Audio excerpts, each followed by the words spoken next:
I'm Emily. I'm 27 years old. I live in a small wooden house tucked in the mountains. The air is cool here, and in the winter, the wind creeps through the thin walls. Our old heater rattles and groans, but somehow it keeps us warm enough. I live with my husband Noah. He's 31.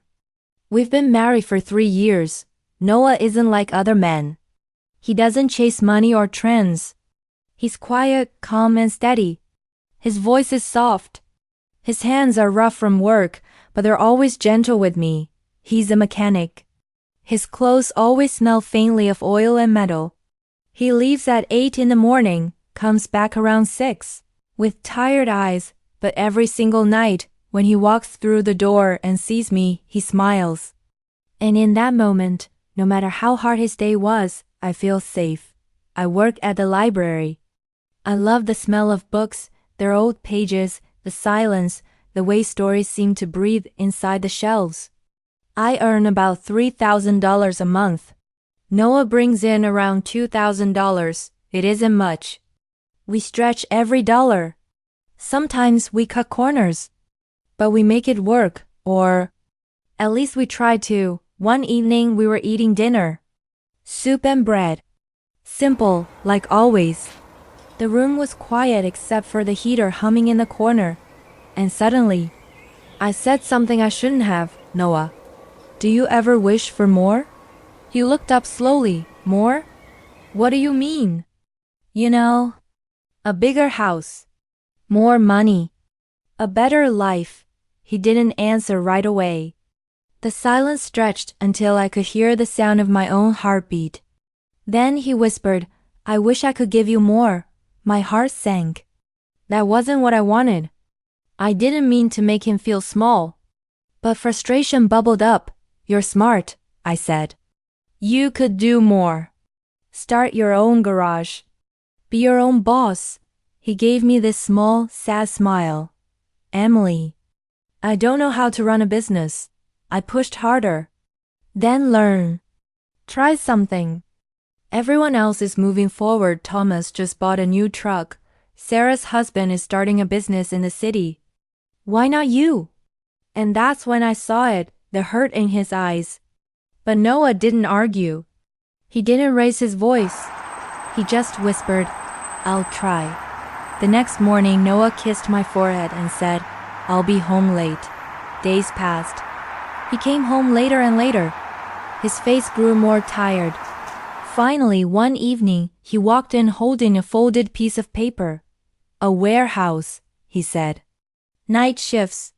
It pays an extra $1,200 a month. My chest flooded with relief. I hugged him tight. Thank you, Noah. This will help us. And for a while, it did. We paid bills. I bought a new coat. We even went out for dinner once.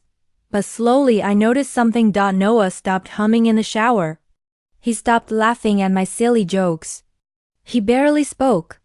His hands shook when he poured coffee.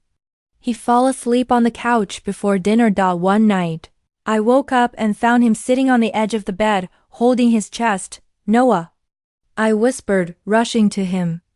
Are you okay? He nodded weakly. Just tired. That was all he said. But in his eyes, I saw something else. He was breaking. 2 weeks later, it happened. He came home, dropped his bag, tried to say something, then collapsed onto the floor. Noah! I screamed, running to him. His body shook, his skin cold.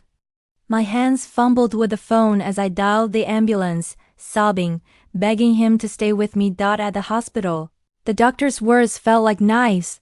He's severely exhausted. His body is shutting down. No work, no stress. Not for a long time. I sat by his bed, staring at his pale face. He looked so fragile, like a child. Tears ran down my cheeks as I held his hand. I'm sorry, I whispered. I forgot what really matters. His eyes fluttered open, weak but kind. You didn't forget. You just got lost for a little while. Noah, I sobbed. I don't need money. I don't need a big house. I just need you. He squeezed my hand softly. I'm not going anywhere. Noah stayed in the hospital for 3 days. I never left his side. I read him books, brushed his hair back with my fingers, and whispered little jokes to make him smile.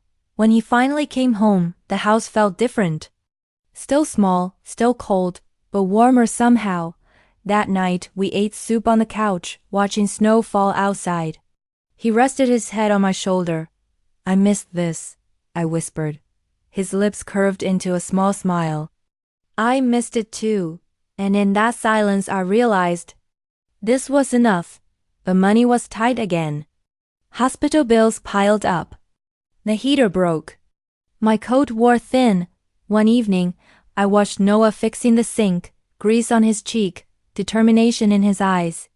That's when it hit me. The next day, I stayed late at the library researching free courses, small business ideas. I scribbled notes, drew sketches, made a plan. When I came home, Noah was sipping tea on the porch. I have something to show you, I said, handing him a folder. He flipped through the pages, eyebrows raised. A mobile car service, I explained. You fix cars at people's homes. I'll handle calls and scheduling. No big garage, no huge risk. Just tools and time.